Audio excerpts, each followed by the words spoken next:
If you want to become more of a listing agent and less of a buyer's agent, I'm going to share some tips with you that helped me sell over 30 listings my first year in Denver when I didn't know anybody in this market. And if you're watching this, I'm assuming that you're doing a lot of buyers right now. I'm also going to assume that you do a lot of open houses. And the biggest mistake I see agents make is they go and host an open house hoping to attract a buyer for that property. And then they'll come back and say, hey, you know, a lot of neighbors came through, but those are your sellers. The reason they're coming through is because they're interested in how this home looks because they're thinking about a future move. And so they're just trying to get some plans for how their home compares to the home that you're hosting the open house at. So that is a seller lead for you right there. So if you're hosting open houses, make sure you show up and you get their address and you provide them a free home value report, and you really make sure you're getting the contact information for those neighbors that are passing through, because those are your future seller leads.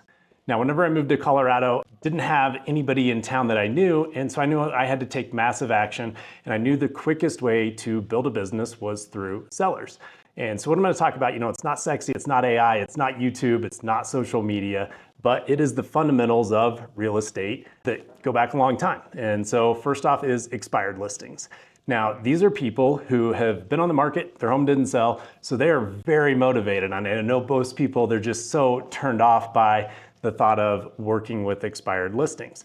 But a real simple strategy on this is to pick an area that you want to work, pick a price point that you want to work. You can sign up for Vulcan 7 or the Red X. There's lots of services out there that'll give you expired listings every single day, and you can mail them a packet, mail them your selling guide, do a cover letter, do your business card, and then call to follow up on that.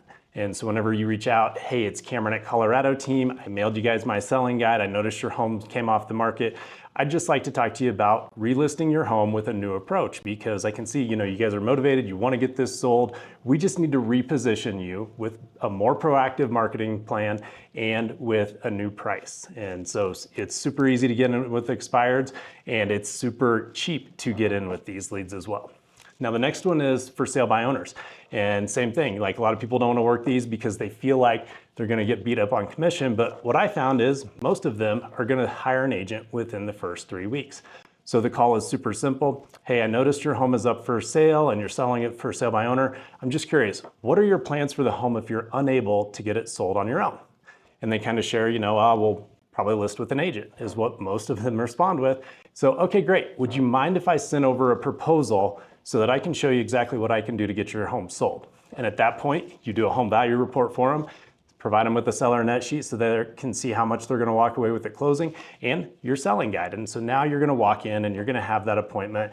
And again, you've gotta just stay tough with your commission because they're gonna hire somebody. They've gotta work with somebody. 90% of homes that sell with an agent. So for sale by owners are an absolute goldmine. Now, once you get your business built and you've got some past clients and you've got a center of influence, then you can start working those people. And so what we do is every time, somebody buys a home from us, we put that in our CRM. So we've got their closing date and we get an alert every year to provide them with a home value report. So I've got people going back to, 2015 when I moved to town, and we're still sending them home value reports. And a lot of times it's like, hey, you know what? We are thinking about moving. And the conversation's real simple. You send them a CMA in the mail along with a business card, and I do a $5 gift card to Starbucks.